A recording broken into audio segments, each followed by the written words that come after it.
Are all forms of magic prohibited in the Hebrew Bible, or are only some types of witchcraft forbidden? Stay tuned to find out.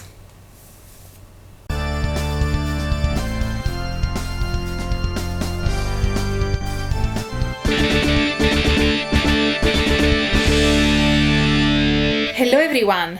I'm Angela and welcome to my Symposium. I'm a PhD and a university lecturer, and this is your online resource for the academic study of magic, witchcraft, paganism, shamanism, esotericism, and all things related to the occult, really. This video will tackle whether in the Hebrew Bible, also known as Tanakh and the Old Testament by Christians, witchcraft is prohibited outright, or whether there are forms of magic deemed acceptable. The main source for this video's content is the brilliant Ancient Jewish Magic by Gideon Bohak. On to the topic now.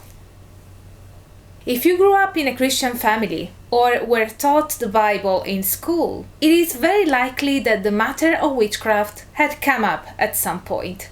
More specifically, the idea that witchcraft in all shapes and forms is forbidden for those who see the Bible as their sacred revealed text. However, when we look at the Hebrew Bible in its original language and in relation to its cultural and historical context, we quickly realize that the matter is much more nuanced and complex. We definitely see many occurrences of witchcraft and divination being practiced throughout the Bible, while certain forms of magic do not really appear if not to be banned. The two core elements to consider when trying to understand witchcraft in the Hebrew Bible are 1. The matter of translation. Classical Hebrew and Aramaic work very differently as languages compared to English, or to any other language the Hebrew Bible has been translated into, including the Greek of the Septuagint. Interestingly, there is no insider term that the Israelites of the time used to define magic.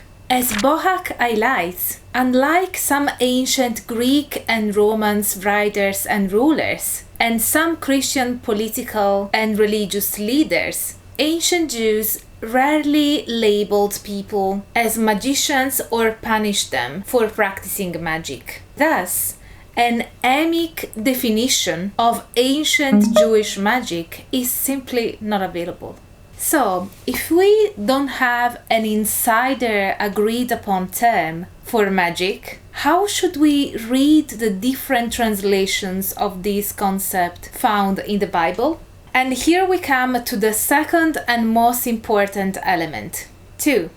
Identity. The matter of identity is embedded in the narratives of the Hebrew Bible, and witchcraft is no exception to that. This collection of texts tells a story of the ancient Israelites in search for their freedom, a land to settle in, and their cultural national identity. As a consequence, the prohibitions are often related to this yearning for a stable, communitarian, centralized identity. This leads to the magic and the gods of the neighboring countries to be forbidden. We don't have here, in fact, an all-encompassing don't practice magic or don't get involved in witchcraft, but rather don't be this kind of magician, or don't seek help from this type of witch, where this kind usually refers to the type of magic practiced by their neighbors,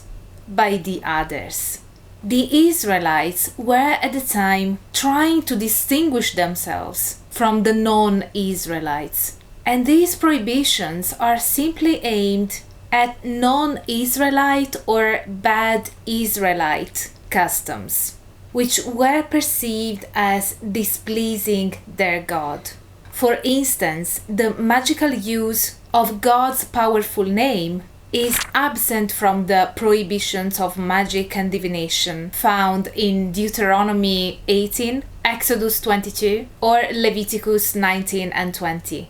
This is due to it being a Jewish practice of the time, as well as a way of providing a substitute for foreign practices, offered by their own gods' prophets. As Bohak suggests, sometimes it is very clear that God's sacred objects and priests are used as a substitute for non-Jewish practices and practitioners, as when the Bible condones and encourages the divination by means of the Urim and Thummim, while utterly forbidding any contact with non-Israelite diviners or practices. To sum it up, in the Hebrew Bible, there isn't really an outright condemnation of magic or witchcraft, but only of certain types of practices, which were deemed foreign to the Israelite cultural and religious identity of the time.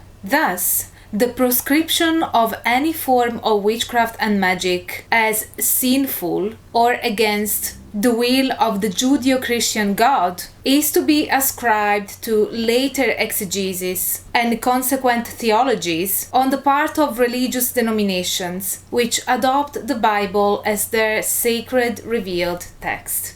Before wrapping up, allow me to welcome to the Inner Symposium my new patrons. Thank you so much for pledging to my Patreon.